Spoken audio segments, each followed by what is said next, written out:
Like I'm in the big leagues. Yeah, told him I'ma hit it out the stands. I deserve another 100 bands. I deserve another 100 fans. Told them this was always in the plans. I just did it cause they said I can. Blowing euros when I'm down in France. Labels asking how I build a brand. Told them put the check up in my hands. Boy got time, no cap. Made a few checks, but they all in the raps. Had a few friends, but they suck in the past. I don't even trip when I'm thinking about that. Hopped in the whip and we all in black. Shawty wanna ride to the hop in the back. 0 to 100, seen the rap on the dash. They ain't catching up, dog, I'm moving too fast. I'm in the big leagues. Told her don't miss me. Ballin' like Houston, ayy, feeling like Whitney. I need a bag, bruh, send it through quickly. I'm making his dog, like I'm in a big league. Welcome to another episode on another Wednesday at 8 o'clock of Phin, Addict, Fury with your host, Larry K. It's the middle, it's those dog days, isn't it? It's those dog days of the off season. Super Bowl just ended, so we don't have a whole lot of stuff going on with the playoffs. We don't have a whole lot going on with free agency. We don't have a whole lot going on with trades. Most of the players and the coaches and everybody else are kind of taking some time off. But we find ourselves here. Why do we find ourselves here? Because we are Phin addicts. Phin, Addict, Fury. And this is what we do. Jazzy Larry, that's me. That's true. And somebody asked in the chat, and JD Diesel, thank you. I appreciate that a lot. Reppin' NJ hard. Reppin' NJ hard. Somebody asked in the chat that we still try to draft a quarterback in the mid-rounds after we got this quarterback in free agency. I don't think so, but who knows? I don't think so, because I think if we're going to draft a quarterback, we're going to draft a quarterback in the next couple of years. He's going to be the new franchise guy. I don't think we're going to look to draft like a Tua backup now that we made this signing, to be honest with you. But yeah, we're in the dog days. And by the way, you could join the conversation because in these dog days, we are going to have people coming on and expressing their thoughts on what's going on with the Miami Dolphins, expressing their thoughts and talking to me and having a conversation about what we want to see from the Dolphins, what we hope happens when draft day hits, what we hope happens when free agency hits. And by the way, smash the like button. If you haven't hit the like button yet, just hit it real quick. Hit it for me, hit it for TD. This is TDPHINSTALK, the home of the real Miami Dolphins fans, with your boy Larry K on the channel coming through. As always, make sure you subscribe to this channel. Make sure you go over and subscribe to my channel if you haven't already. We're at 908 right now, guys. 908 subscribers. We are trying to reach 1,000. When we started this last offseason in September, we were at 47 subscribers on my channel. 47. And because TD showed me love, gave me an opportunity, because all of you guys showed me love, because all of you guys kept hollering at me, talking to me, sharing the videos, hopping on the videos, clicking subscribe, showing love, because you did that. We are almost to 1,000 in one season. So we are taking off as good as we can because we talk objectively about Miami Dolphins football. And throughout the season, we were objective. When we were winning, we were pointing out the positives. When we were losing, we were pointing out the positives. When we were winning, we were pointing out the negatives. When we were losing, we were pointing out the negatives. We rode with Tua. We know where Tua's at. We rode with Flo. We know what happened with Flo. We rode with the players. We know what's going on. And that was the latest news today, because you follow Dolphins news, right? And let me ask Brandon, Larry K, do you think the defense will be the same coming into next season, or do you think it will be different? I think it'll be slightly different because Boyer's going to want to put his mark on it. McDaniel's going to have a general philosophy that he's going to want to use that complements his offense. But I do think they're going to try their best to keep the defense as similar as possible to the way it was last year, because it worked out pretty well. And I think if they weren't going to try to keep it close to the same next year, I think they would have had a total house cleaning on the defensive side of the ball. But they didn't have a total house cleaning on the defensive side of the ball. And that tells me that they want to stay relatively the same. So I think you're going to see a similar defense to last time. McDaniel's vision, he's going to share snaps with Tua and run Wildcat. You really think so? I mean, are we at that point in this quarterback situation where we're sharing Wildcat snaps with Tua? I mean, are we really?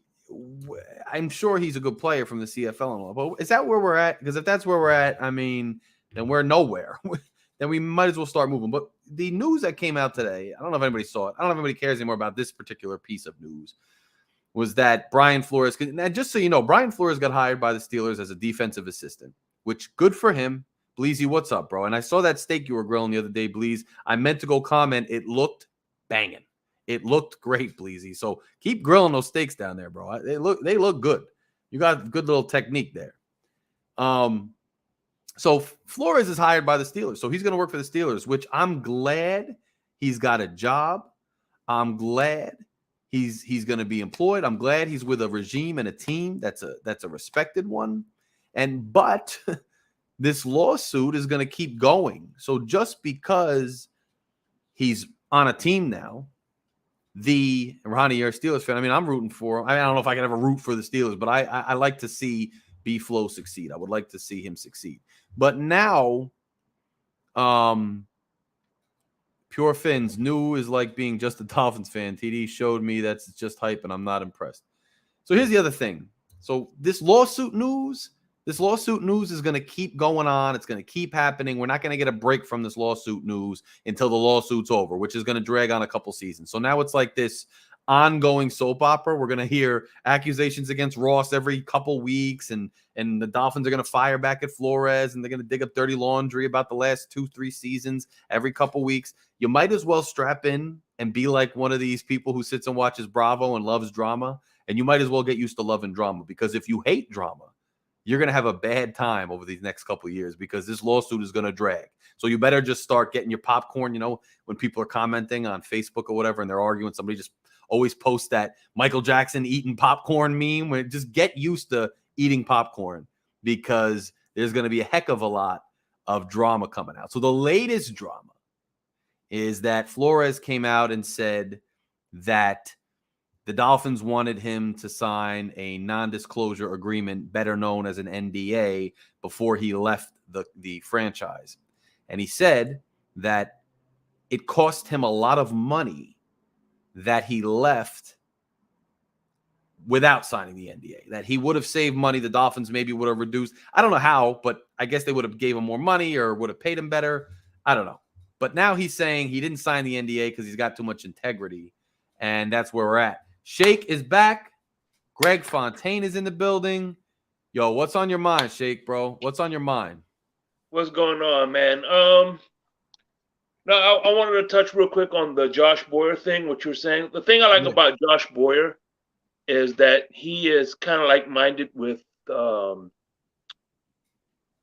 with McDaniels. He's more of a defensive architect. I think that's why they brought in Sam Madison and Patrick Surtain to kind of push him like Flores did. You know, that alpha male. I get it. Presence. Yeah. But as far as Josh Boyer, I could see him and Josh McDaniels. Not Josh McDaniels. Sorry, wrong Josh. Mike McDaniels collaborating and coming up with schemes that will fit with personnel. And I agree with what you're saying. With you have these architect intellectual guys who are more schematic guys, X's and O's guys, and you bring in these former players who are a little bit closer to the grindstone, closer personality wise, you know, been there, done that relatively recently. And these guys, you know, can kind of help to facilitate and be a liaison between these X's and O's guys and these players on the field. And I think that's a good point. And I think I could see them collaborating and doing some good things. And it's kind of exciting. Yeah. My thing with Tua, though, is I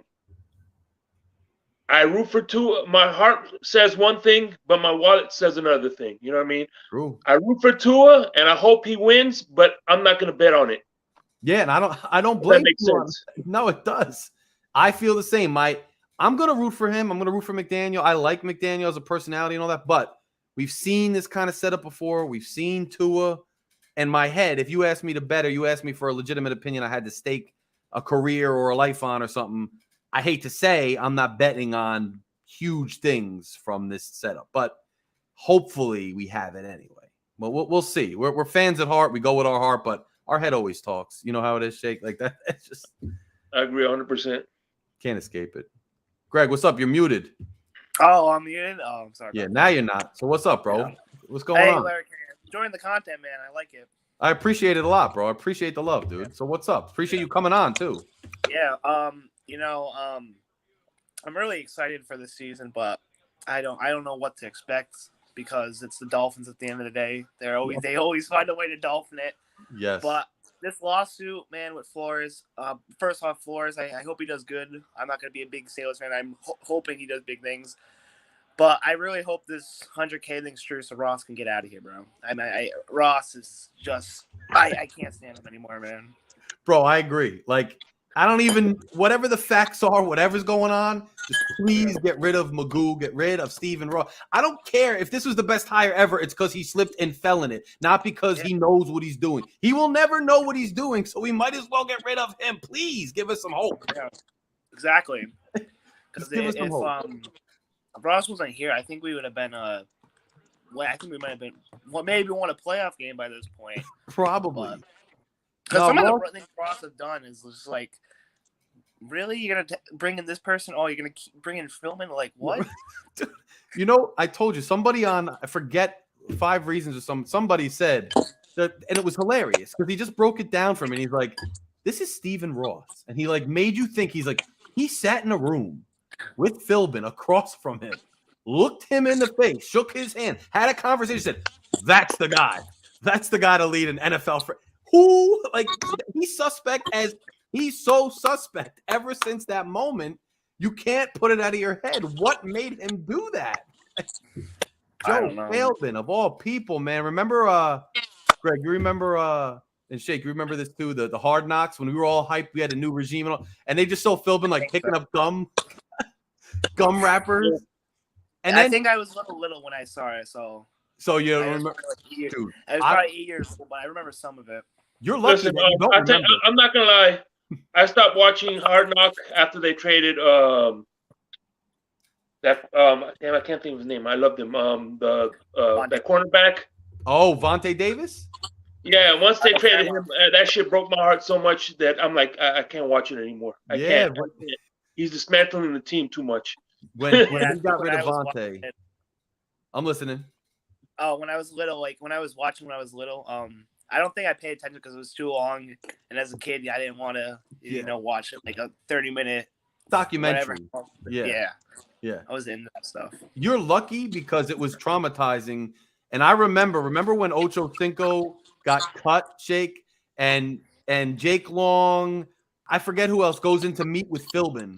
And you're waiting to see if he's personable, if he's like a man's man, or or any kind of communicator, and he's just sitting there with his khaki shorts, just like rubbing his hands, and he's like, all right. And he's like, and my father even looked, we were in Florida, like chilling, and my father looks at me and he's trying to be optimistic, and he just goes, he's not personable at all. He's just not. And I'm like, yeah, he could be good, but no, you knew the writing was on the wall.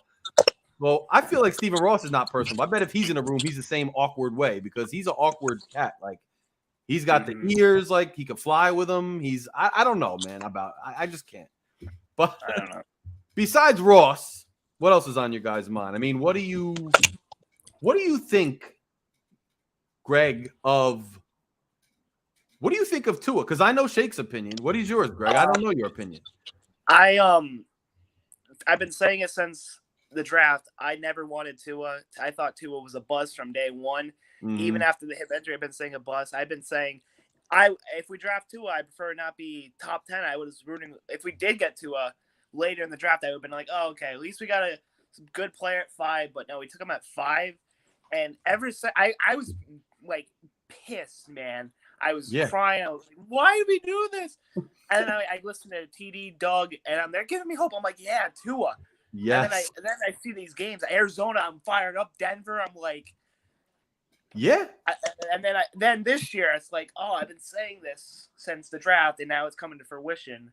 See? And I'm gonna be honest. I want to move off from him. I want Watson.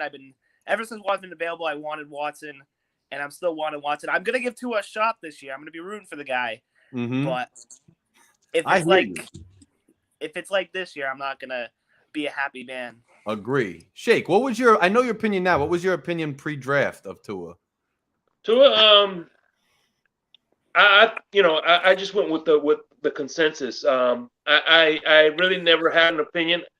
To be honest with you, I wanted Isaiah Thomas, the safety that's in Arizona, at 5, and I wanted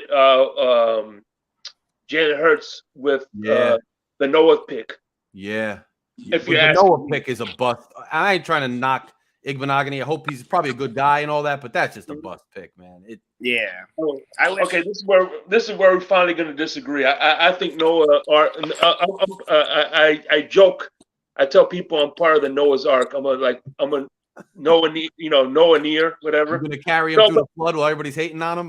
It's on you, Shake. You go ahead and carry that boat right now. I'm giving you the floor time. Tell me why. Well, I think he has all the physical attributes. I think he's a specimen. I think he just needed good coaching. I think that Brian Flores was seasoning him up because that's one of those positions that you need time to develop, especially if you're going to shadow some of the best cornerbacks out there. Right. I mean, wide receivers, rather. So you think he's got the physical tools? You think he's going to emerge? He's got to put the mental thing together. And I think with Sam Madison, I think he's going to get some good coaching. Well, that's an uplifting, optimistic prediction. I'm gonna rock with you, Shay, because it seems like you've done a little more depth into that analysis, and I'm gonna rock with you and hope that that's true, because we need it to be, because with these 2 high-priced cornerbacks getting older, who I love, we're gonna need a guy to step up. That's why they drafted him. So let's hope it pans out. And let me just tell you guys real quick, me pre-draft with Tua, I was with Greg, man. I didn't dislike the kid, but he seemed small to me, and he seemed like when in big moments in college, his first big moment was the legend that carried him through his career, where he came in, they won the national championship. But his personal showing, while impressive because he was a freshman, wasn't like a phenomenal stat performance. Then when they started saying, oh, he's a pocket passer, he's a brilliant, accurate quarterback, I got hyped. I'm like, fine, let me ride the train. Arizona was the only game to this day where the dude flashed like, yo, he might be special, but he's never gotten back to that. So it's just interesting, man. And while we're on the subject, Shake and Greg, chime in after Shake. That whole draft and include the trades and everything, do you think that really I think it was a letdown in terms of setting us up for the future the way it was advertised. Like, we're going to sell off all these guys and get all these assets. How do you think that set the tone? Do you think it was a positive or negative, those picks, those trades? Overall, your analysis on it. Well, the thing about and one last thing I'm gonna get to Noah is I can't think of the guy's name. He came from Michigan State. He was a wide receiver converted. He was part of the Xavier Howard draft. You know what I'm talking about? I think so, but I don't know the name off the top Yeah, of my head. yeah. Somebody But in the chat anyway, knows. he I remember when he first started playing cornerback, he was getting cooked left and right. It took those reps to get Okay. him where he's at. But as far as the draft is concerned, I know that the first rounds draft picks aren't panning out and not being impacted right away like they should be. But I think the jury's still out on the first rounders. But you can't deny the Van Ginkel. The second round draft pick they got was Raekwon Davis. And the other picks that they got from that, the long snapper, which helped Jason Sanders pick better. So. Right. Those other draft picks should be included there as well. So I think they did pretty good job in the mid to late rounds as well as undrafted free agents Right. in 2020. So I think other than the first round draft picks, I think that draft was pretty solid. Greg, what's your take on that draft? So I think the 2020 draft, the first round was, in my opinion, not that good. Look, seeing of what we have known with all these players coming out. But the rest of the draft class look awesome. I think Robert Hunt was a second round pick, and then he was good. He's good. I like Hunt. I would have if it was up to me, I wish we took Hunt over Noah, and then would have took like Jonathan Taylor at that pick or whatever. Would have changed it. It could have. But like for me in that 2020 draft, I didn't want us to go quarterback. If we did, I wanted Herbert over Tua. Right, me too. But I did. I had the text message. I don't know. One of my videos, I put it at the end because I have the screenshot that I told my dad that night. They should have took Herbert. I did. So I can stand by my word. Because I was looking to next year getting a quarterback, whether that be I wanted Trevor Lawrence. Me I was too. all over that. I wanted us to suck the following year to get Lawrence. Because I thought Fitzpatrick, like based on the 2019, he played good, but not like elite. Kind of like he played decent enough to get us those 5 wins. I thought he would be able to do something like that next season. Maybe, I don't know, maybe go back to Fitz tragic and maybe get like 3 wins something. But I don't know. Right. But, I don't know. But if the 2020 draft class, I feel like set us back maybe a year or two because of the first round picks. Makes sense. So let me ask you both this. Now, this time, Greg first, Shake next. If you take out all that being said about the way we built our team, how you guys feel about the original nucleus, if you take out like the Flores drama and the whole Ross Flores inter-turmoil, I know it's hard to do, but if you take that out, how do you feel about Chris Grier in terms of like the job he's done and does in the personnel department? Or can you not ever divorce the Flores drama thing because it's such an integral part of the job? Greg, you first, then I want to hear from Shake on that. So I think Chris Grier has done fantastic on the draft picks. Some picks like Charles Harris and some other bad picks, I can't remember. That's probably set us back with those picks. Some things Chris Grier, man, I really don't know because I don't follow up with Chris Grier a lot, but I got you. To be honest, I wasn't sure what was him, what was Tannenbaum back in the day, but I always kind of liked Grier because I thought some of the picks were always kind of good, but I couldn't parse out who made them. So I don't know. Even when Flores was here, I couldn't tell if Flores or Grier were making the picks, but I think Grier is kind of like a yes man. He does whatever Ross tells him kind of thing. And that's the one thing I don't like.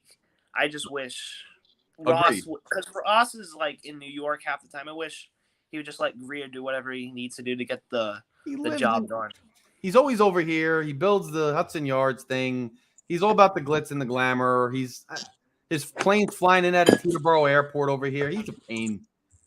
Jake, what's your take on that? What's your take on Chris Grier, man? If you take out that stuff? Well, Chris Grier, I think he's like a waiter. First, you do what happens is first when you build a successful restaurant, you have to get the ingredients that the chef needs, and that's what Chris Greer does. He bases evaluations on the schemes and the concepts that the coach wants to run. But I think he's a master negotiator. But to be honest with you, the 2020 draft pick and on, I don't give him a lot of credit on that. I give it to more Marv Allen and Reggie McKenzie. And what's crazy is every offseason, the one thing I don't want to lose is those two guys, Reggie McKenzie and Marv Allen, because I think ever since they came aboard, we've been hitting more on draft picks.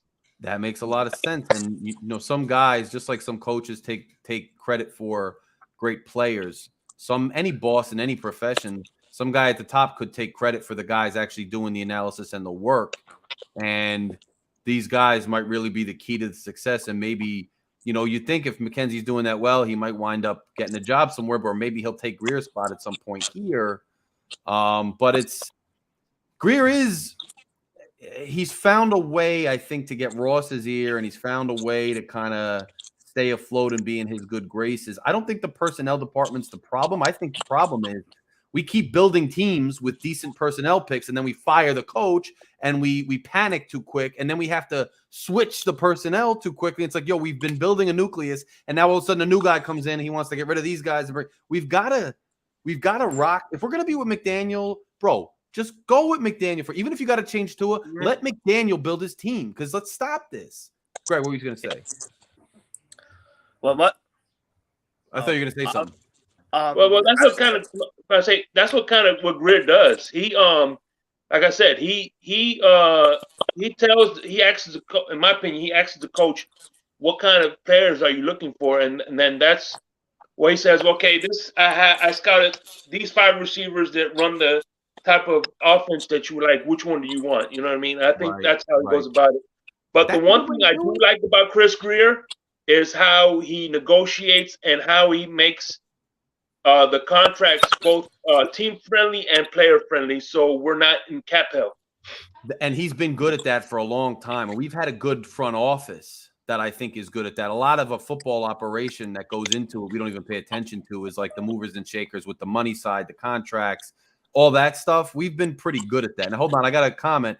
Sean says, if Ross forced to sell team, Greer in front office should have to all go to. Coaching staff leave in place now, and Tom Brady will be majority owner. He's talking Sean, you talking crazy right now. I was kind of with that little rant until the end with the Tom Brady majority owner. I mean, I never liked Tom Brady as a Dolphins fan, but Tom Brady's obviously got a will to win. I think he's crazy, like Michael Jordan crazy. Like, he probably comes up with things to beat his opponents and gets in people's heads, but I don't know if he's going to be a majority owner. I don't even think Tom has that kind of money, does he? You need a lot. You need more than celebrity money. You need like old man money to get a football team. So, yeah, and if Tom Brady became owner, if things were not to go bad, I think it would be a bad reputation. So I don't know about that. Yeah, why would he do that? It's always like a good player becomes GM or coach, and then they aren't good, and then it leaves a bad rep on him. I mean, I don't know about that. I agree. Somebody says, Alan says, defense is overrated. Is he talking about defense in general, or the Dolphins defense? What do you guys think about the defense? You think it's overrated? You think we played above our level because of the aggressiveness? Do you think it's a good defense? What do you think? Think we had bad competition? Because that's a narrative that's going on. Oh, the defense wasn't what it was cracked up to be. I think our defense is top 5. I think it's darn good, too. I think that's a to-a-near excuse because they want to put the Tennessee loss on the D instead of on Tua. But I will say, if Ogba doesn't re-sign and they trade Howard, I don't see our defense being like a top 20. And I'm scared of that because a lot of commentators out here and beat writers are speculating that we're going to move on from X, and we might. But isn't that our MO? Every time we bring up a guy homegrown in Miami who's a great player and wants to get paid, like every great player deserves to, even if it's a little much, that's when they get their biggest payday of their career. Why do we always wind up letting them walk almost every darn time? Like, we got to learn to keep some of our better players that are dyed-in-the-wool Miami Dolphins. Like, we really do. What do you think of Gesicki? What do you guys think of him, and do you think we're going to keep him? And if I can say something about the defense real quick, people got to put things into context. You look at the Rams.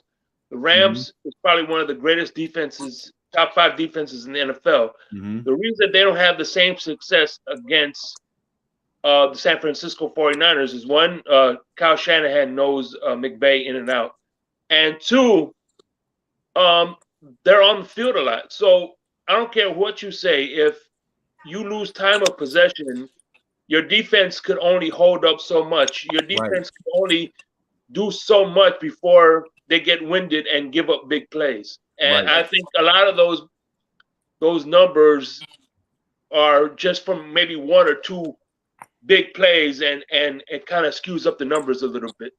Makes a lot of sense. I think especially in this league, the way the rules are, it's set up for the offense to succeed. So the defense letting up, 20 points is not unheard of, and it's not crazy. The offense is going to have to step up. The defense can't shut people out or keep them under 10 every game. It's unrealistic, So I agree with you too. And if we run, the other thing is these new offenses that everybody wants to run. These, I get as many plays as I can in this many seconds or what. I'm like, yeah, okay, great, but like, if the game plan makes is exhausting your defense because you're rushing to try to get 3 plays and you're going 3 and out every time, then it's not going to be beneficial. They got to be able to adjust and slow it up. And I hope McDaniel is the kind of guy who's able to evolve enough and change in the moment that he can slow it up if need be, and learn the pace of the game and not be so rigid in that regard.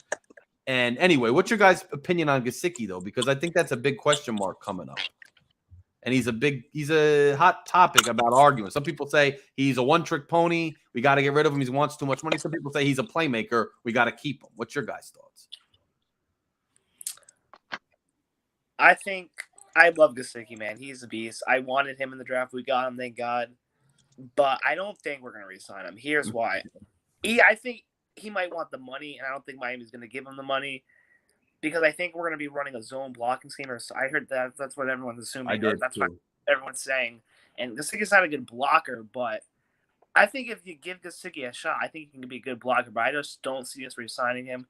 And everyone wants to say put the franchise tag on him. I think that's not even a good idea because he's going to get receiver money.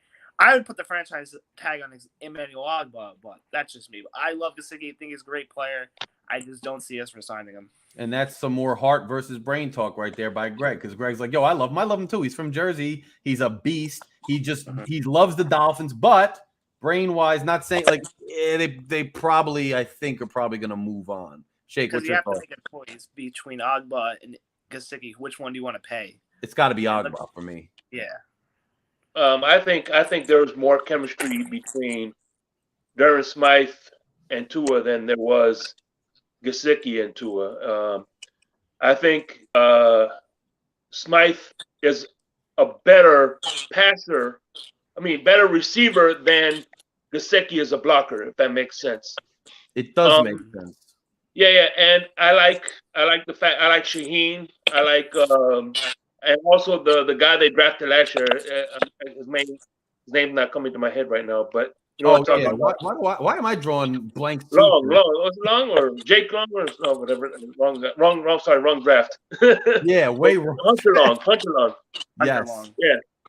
Yeah. So I think the tight end room is good where it's at. I think Gesicki could walk, and they could get a nice little comp pick for him.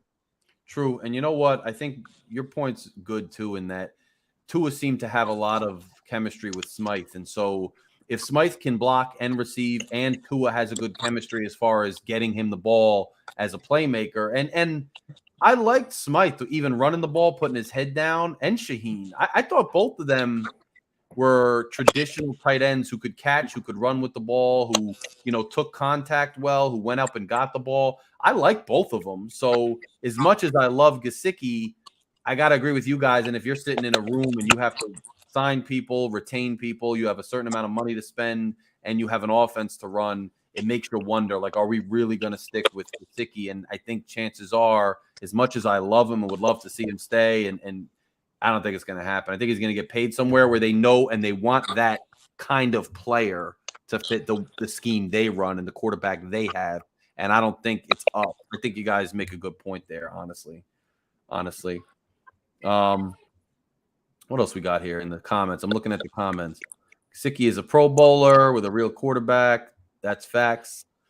I heard rumors about Gesicki to the Chargers, which if that happens, man, the Chargers and Herbert and Gesicki, it's gonna be as Dolphin fan, that's gonna be sucked to be watching. Yeah, well, as long as he's not with the Patriots, I'm happy. Yeah, because that's the kind of dude that you can see going to the Pats and just like all of a sudden, catching balls over the middle against us and celebrating and getting into it like a welter. I don't think it makes sense for the Pats. Or the Bills too. The Bills, man. The Bills. Because I wouldn't put it all on Tua that he didn't blow up with us. I think I also put on the offense and on the schemes. Like they had him in for certain packages and that's it. And like you can't even just put that on Tua. It's just like it was what it was. And I think he's gonna go because listen, now it's free agency. So whoever wants him has seen his body of work and they want him. Like they know how they're gonna use him if they're gonna pay him. And you're gonna see him blow up. And you can't fault him and you can't fault the team. And you really can't fault Miami if Miami doesn't have that way to use him. It's just one of those situations, man. So, I don't think we're gonna build our team that way. So I'm excited. I'm at the point. Yeah, I'm listening, Greg. Oh, I said you can't pay everybody. You can't. You just can't. And I'm at the age and point, like I used to be so much more like, you leave, I can't stand you. I'm more mature now where I'm like, I could root for him, like go see him do well and be like, oh, that's good. Good to see him doing well, whatever. Like I'll live. Plus the Dolphins, I can't be that feverish if we're never in the darn playoffs. Like I can't, how can I be like, oh, I hate you when like we don't even have a chance anyway. So I'm like, you know what? Good for you. Like good for the Bills fans when they go far. Good for Cincinnati fans. I mean, I wish I felt that way, But what's funny, Larry, that I find it funny that Twitter, Dolphins Twitter focuses more on ex-players, ex-coaches than they do on the current stuff. Because 4 years later, people still debating about Tannehill. Come on, he's been with the Titans for 4 years. Why are we still talking about him? They are. Because they're trying to draw the parallel. And that was so funny because at first people are like, oh, the Miami Dolphins don't know what they're doing. They got rid of Tannehill and he's awesome now. And it's like almost like against Tua's statement because you could have kept him. But then when Tannehill completely crumbled in the playoffs, now all of a sudden it's like, well, we were right to get rid of him. And then anti-Tua people are also like, well, Tua's a lot like him. He's got limitations. So, we should move on. Tannehill, man, like that debate not dying is so true. The Dolphins fans will continue to argue about past things for there's still people complaining about 72 that we should get over it and they had too many close wins and whatever else. Miami, that's all we got to do though is talk about old stuff because what are we doing now? Like we're barely doing anything now. It's a struggle, man. It's a struggle. What do we got here? David Njoku might be the best tight end on the market right now. He's a beast. He's another Jersey dude who went to university. He went to the U, I think. I like O.J. Howard. Huh? O.J. Howard?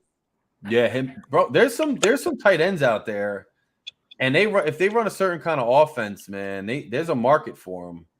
I would trade X if we could land J.C. Jackson. T-Dog says. Bro, I don't think Jace Jackson signed with the Patriots. The thing about what happened? I think Jace Jackson's either getting franchised or resigning with the Patriots. I don't see him in the market. Probably. I would love Jason Jackson to replace X. I'm down. But. Bro, see, Miss Finn's. What about the running backs? Who do we keep? Yo, I don't know. The running backs, I like them all like in their own way, but are any of them like non-expendable for a new regime? Like whoever the new regime thinks. I think they're going to go get their running back. Probably going to draft one because this dude likes running backs from what I understand, McDaniel. I feel like they're going to go draft a running back for once in like a decade or whatever. I think on the training camp roster, I had 5 running backs on the roster and like one was free agency. That would be Raheem Mostert. I would bring in from free agency. I think they're going to keep Gaskin. I like Gaskin. There was, what's his name? Patrick Laird, I heard Doug put him at fullback. I'm open to that. I would love to see Patrick Laird at fullback. Give him competition. Philip Lindsay and Johnson, I'd bring them back.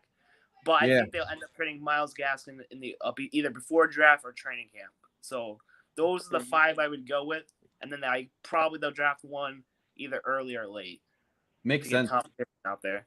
Makes sense. And Patrick Laird has a lot of great chemistry with Tua, too. If you notice, whenever he's on the field, good things happen. True. Very true.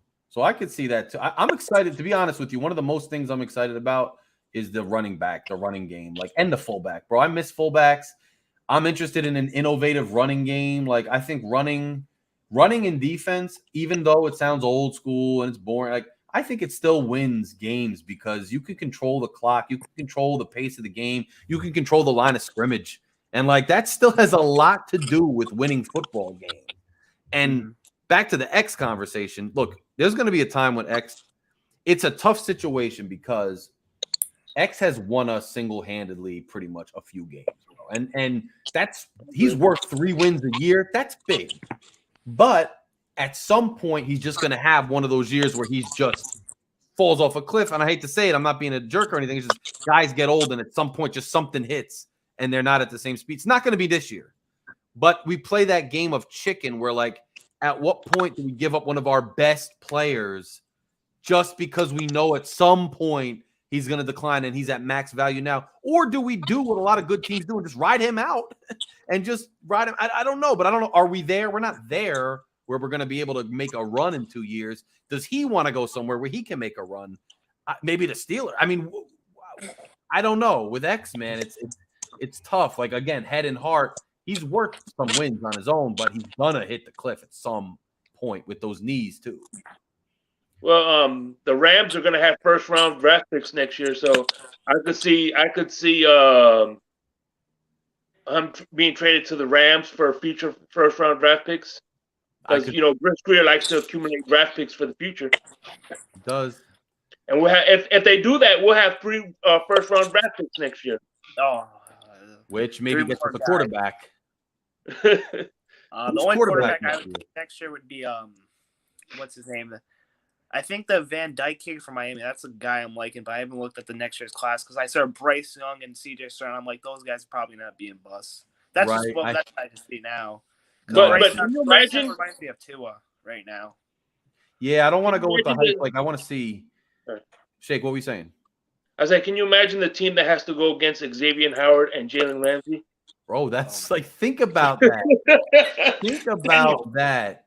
Like, that's the kind of thing. Like, and again, where I lose my Auckland orange glasses and I'm just like, yo, I'd be happy for X. You know, Big O says X is gone. Man, Big O says a whole lot of things, though. Big O said so many things. And I'm on this page on Facebook called Dolphins NYC, and this dude Jeff is on there. And every time I post anything of my videos, he has to post Big O under, like, go to listen to Big O. He's back. I'm not knocking it. I will never knock anybody else with content on here. That's not what TD's about. That's not what I'm about. But Big O says a lot of things. I'm just gonna leave that there. Okay, that's all I'm gonna leave there. Tony Manzano. Tony Manzano, hashtag mob, bro. What's good? Hey guys, what's up? What's up, brother? How you feeling tonight? What's going on? What's on your mind? Honestly, like I've been saying on these previous panels, I've been, as a young Dolphins fan in my 30s, no matter how much they've been promoting this coaching staff in the media, I'm a wait and see because I've been let down so many times with coaching staffs the past 2 decades. Yes. That I can't trust them and stuff like that. So Tony, yeah, I've been saying, don't you feel a little insulted at this stage with the media buzz, like the little memes and everything about the coaching staff and like, just show us on the field and knock it off, right, Tone? What do you think? Yeah, no, that's what I'm saying. And I honestly, honestly, I understand he's been injured, but I feel the injuries are a mistake and making excuses. I understand it's a legitimate thing, but for me, if he was healthy last year and he was hesitating to throw the ball deep because of not trusting his hip, that's more of him not trusting himself to throw the ball deep because of his hip. So if he was 100% healthy, I'm not trust. And for me, when I look at the quarterbacks the past few years that San Francisco and in general that Kyle Shanahan has had throughout his career, Tua doesn't fit that mold. He usually gets big body quarterbacks like a Kirk Cousins, Yeah. like a Jimmy Garoppolo, like Yeah. like what's his name? The Neil guy. Oh my God, what's his name now? Who? What team? The quarterback that took him to the Super Bowl before. Oh, you talk who the Niners or the Rams? The Niners? The Niners. Colin Kaepernick? Yeah, Kaepernick. Yeah. That's what Yeah. I'm talking about. When you look at the style quarterbacks they've had the past few decades that Kyle Shanahan and Mike McDaniel have drafted or signed in free agency, it was more of the big body, not pocket passers. They were more mobile, but they had more weight and a stronger arm. And for me, Tua doesn't fit that type of quarterback. He also had RG3. He has. I will say this, and I'm not defending the Tua thing because I happen to agree with you. Because I just don't think Tua has it in a lot of ways for a lot of reasons. He's limited. I will say that McDaniel seems to have worked with like a lot of different types of QB too.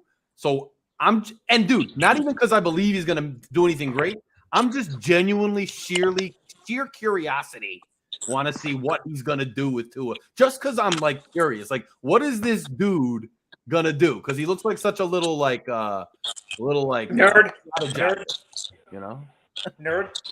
Yeah, nerd, but shoot, like what's wrong? Like once in a while you got a nerd, like Greg's got glasses, I got glasses. Like, I don't know. I'm just saying, like, maybe he's a little nerdy, but he's also kind of funny. So, like, just sheer morbid curiosity. I want to see what he does. No, and for me, this is where Jake, you're a Tua fan. Are you a Tua fan by chance? Were you happy when we drafted him by chance? Who? Shake was happy when we drafted him, but Shake is on the like, yo, I think Shake, answer for yourself, but I think I know you're kind of on our page, aren't you? Yeah.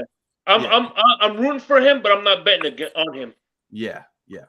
No, and this is where I don't like when the Alabama fans who were never Dolphins fans came in hyping up this kid like he was the next Montana or whatever. Right. And stuff like that. That's what split the fan base. Yes, and what is. When I look at it, I can't. At best, he's Chad Pennington to me. At best, Tua's Chad Pennington. At his ceiling. Von Joe. Is that Van or Von, bro? I think it's Von, right? Von Joe.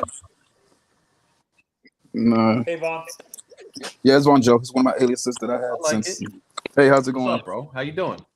You hit the gym today? Doing all right. Just going. Blame. Come on, man. Why we asking questions? Why we asking questions that we know? What's on your mind, bro? It's my morning therapy. But yeah, so we just signed a quarterback that runs a 4.4. Mm-hmm. Right? Yep. From Canada. And yeah, he was actually he played in the CFL for 2 years, and he also was like under the Cardinals for about 2 years as well. Mm-hmm. I know. So, what you think they're plotting on Tua? This guy should. I know the guy should not beat out Tua. He should not. Should not. There's no way under God's son he should beat out Tua. But if he does, if there's even a controversy, there should even be a controversy. If there's even a remote bit of controversy, Tua got to go. Agreed. Hey. Right. If there's even a training camp report like he had a good thing and Tua had an off day, I don't know, they're neck and neck, then we already know what's going to happen to Tua. And I don't want to hear. Listen, I don't want to hear from any Tuaneers or listen. He got to go. You got to just go. Show you the door. I agree. I wonder. You know what's funny about the new quarterback we have? Tom, what were you saying? I'm talking about at some of his antics and things that he does. I think he's a poor man's Fitzpatrick. Who? The dude we got? Yeah. Poor man's Fitzpatrick. Okay. Yeah, he's like very witty. You know how he's very fun, energetic. People like him. Yeah. Like he's like people gravitate to his personality. Yes. I think that's what he's gonna be. You need that in a quarterback. I don't know if Tua has that. Yeah, and this is where Tua's been known to be a bit of a recluse. Yeah, even in Alabama, they said he stood to himself. He'd rather go hang with his parents before he hangs with his teammates. See, it's and this is where I could see that, bro. Like he was at the game, and I remember when he was at the game, people were complaining about he wasn't watching film. But I noticed, I'm not trying to knock anybody, and I promise, if you live your life with morals, I'm not knocking you, but. Some dudes were commenting like, "Oh, he has no chicks. Like he's not with a chick. He's like the quarterback of the Miami Dolphins at a game. He doesn't even have a friend or a girl or anything there. It's kind of weird, no? Yeah, it's weird. We saw Joe Burrow's parents and girl. Hey, man, they said the guy that we wanted had too many chicks. So, no, the guy I wanted is a surfer. Nah, they said I'm talking about Watson, man. They said Watson had too many chicks. So Watson, hey. And we know how that conversation goes, you know. Larry, the guy I wanted was a surfer dude from California. What happened now? The quarterback I wanted to draft was a surfer dude from California, Justin Herbert. Yeah, Herbert, surfer dude with a rocket arm, tall as all heck, and could slang it. You know, I'm already. I would like a little more swag for my. I would like a little more swag for my quarterback. Actually, I want a little more moxie. I want a little more. Agree. Yeah, I'm that guy. When I step on the when you step on the field, I want to have all confidence that you're about to give it to them.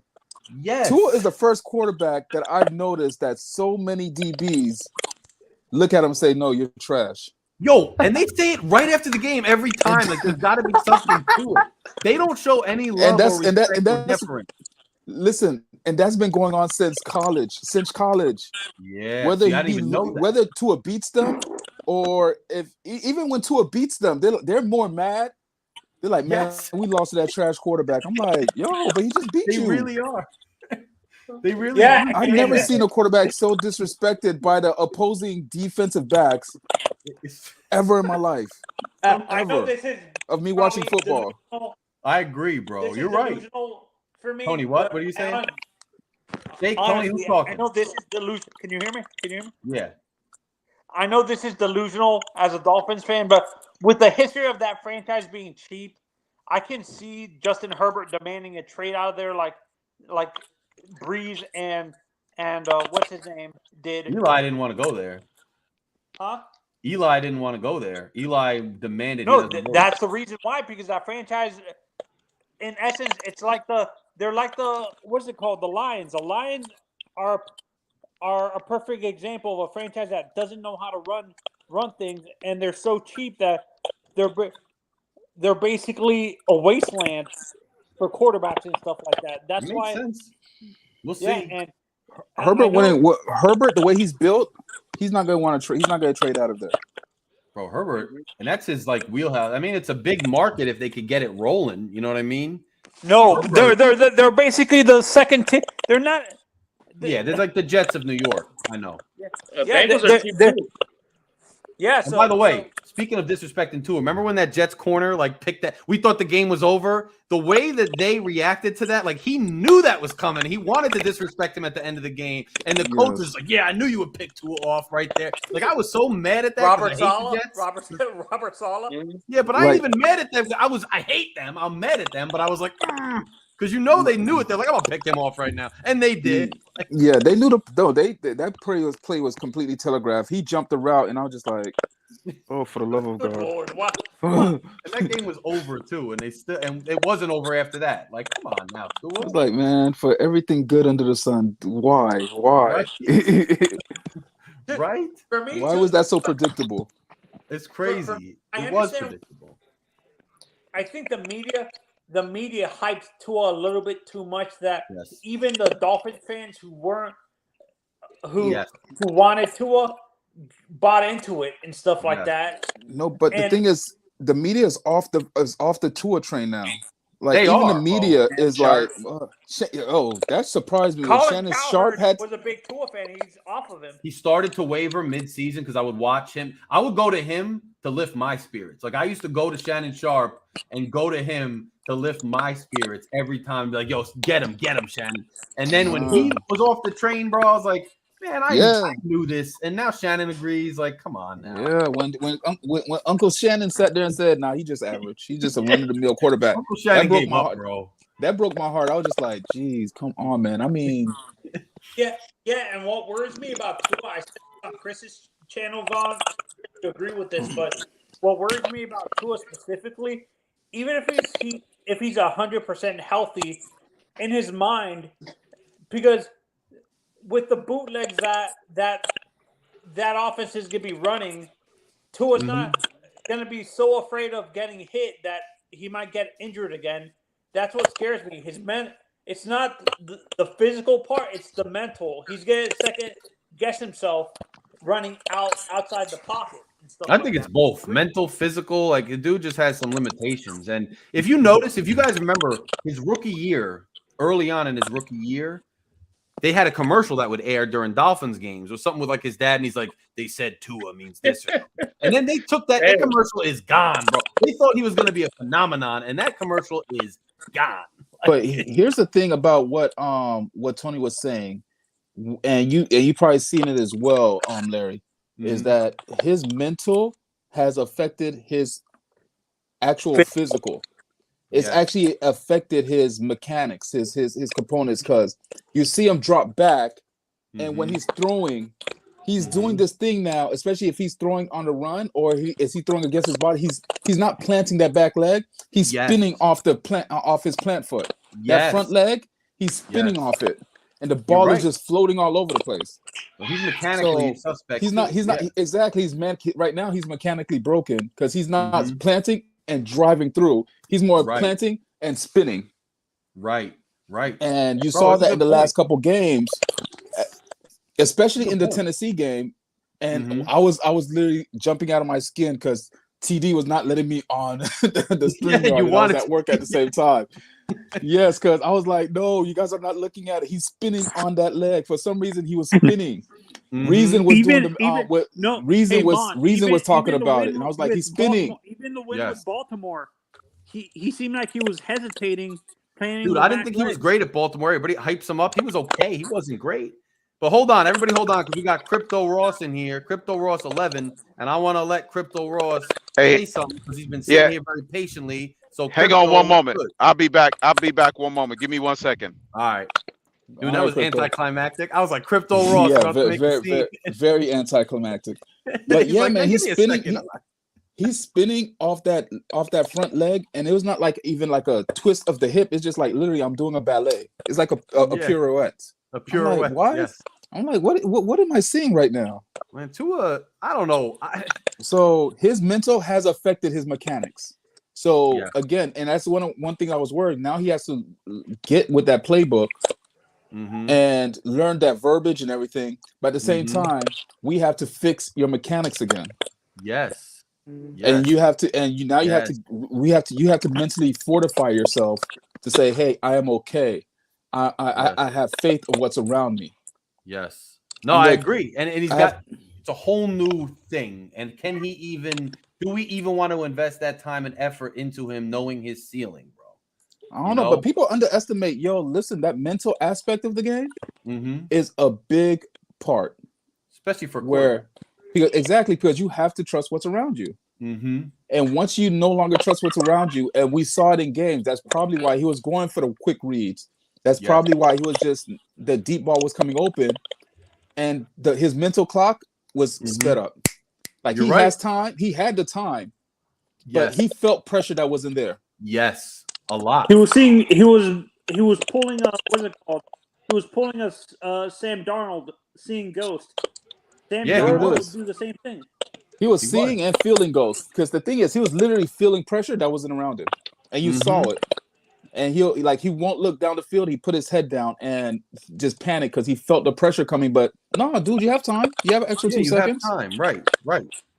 So, guys, by the way, the stream's ending in 2 minutes. But I want to say this: I felt like this show, we got a different flavor than some of the other shows and channels where like the way we are talking and discussing it just has a different vibe. So I'm gonna keep that up. Like I think for a while now, unless I got a crazy rant to go on, this 8 o'clock spot on TD's channel is gonna be like a panel. Anybody could hop on and get on. But we're gonna have conversations because I like the vibe that we kind of got going on Phin, Addict, Fury, the way that the conversation flows, you know what I mean? And the way that we approach subjects, I think it's an extension of what I do on my channel. So I think we're going to keep this up. So if you want to hop on Wednesdays, and if I'm going to just go on a soliloquy, I'll let you know. But I think on Wednesdays, we're going to have a panel discussion, and we're going to do it the way we did tonight. And we could do it a real orderly fashion with a lot of good points and a lot of good conversation. And we're going to keep it that way. By the way, if you haven't subscribed to my channel yet, go over there and smash the subscribe button. We're trying to get to 1,000. But for the last final thoughts, anybody? Final thoughts? Shake. Von Joe, are you taking steroids? Is that why your arms are so big? Nah, man, this all natural, man. He's showing that at the end. He's like, "Oh, 2 minutes. Let me flex. Let me flex." Nah, this is all natural of carrying babies around, man. I got 3 babies I got to carry around. That makes sense. Honestly, but let me give you a final thoughts because I got to get back to work. All right, hold on. Final thought from Vaughn. Final thought. Because I got to get back to work. I actually hopped off work just to get on with you, Larry, for a quick second. But my final thought, and I keep saying this on every platform I go on, that people think that, hey, I'm just a Tua hater, but I'm really a Dolphin. I'm a Dolphin lover. I listen logo over everybody. Mm-hmm. I'm telling people going into next year, I'm actually hoping to eat crow on everything I've said about Tua. Because if he comes out in ball, listen, I said it on all platforms. I will take that crow. I will deep fry it. I will tempura it. I will barbecue it. Listen, I'll eat crow happily. Agreed. Okay? Because that means we have a franchise quarterback that we can actually build around, and we're not the Cleveland Browns. Agreed. Because that's what I feel like. I want to eat crow. I want a Thanksgiving of crow because we're killing it by November. That's what I want. Exactly. But right now, I see us going straight down the path of the Cleveland Browns, putting tools all around a quarterback. Again, Baker made us think that ODB. Oh my gosh, we thought he was washed. Odell Beckham, we thought he was washed. Yes. And he balled in Rams. So that's my final take. Just remember that. I got it. Yeah. All right, you guys take care. See you again soon, bro. Hey, I'm making mine short and sweet real quick. All right, bro. I just want to say that, look, I was a big Flo fan. I still am. But at the end of the day, what's going on between him and Ross is between him and Ross. Right now, I'm going to put my full attention and trust in Mike McDaniel, and I'm going to be a Dolphin and pull for him, and hopefully we win a Super Bowl with him. I'm out. Thanks for having me on.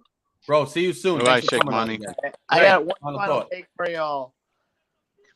And I quote, "Don't have a workout and go post on Instagram. Work in silence." That's what it says. And that's all you got to say about Tua and his little things that he does, man. Right, I like that final thought, Greg. All right, have a good one, guys. You too, brother. Thanks for coming on, man. You're welcome. Crypto, you gonna have a final thought because you just got on now. I know.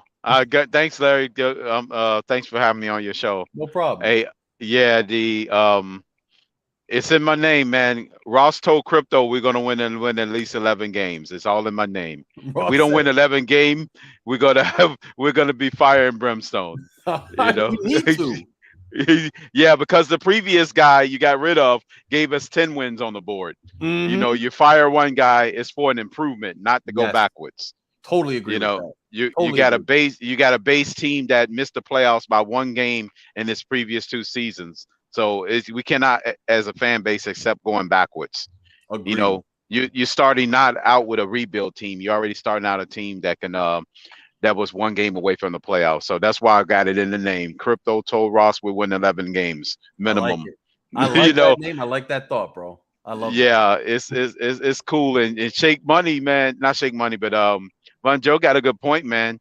We can't follow the Browns motto. We got to follow the Rams motto. We just got to hope not to be like the Browns. We got to be like the Rams, man. Agreed. They gave us the blueprint. Agreed. They did. They did. Yep. They gave us the blueprint. We just got to try our best to follow it, you know. And don't win the Super Bowl in the offseason. Win the Super Bowl during the regular season. 100%.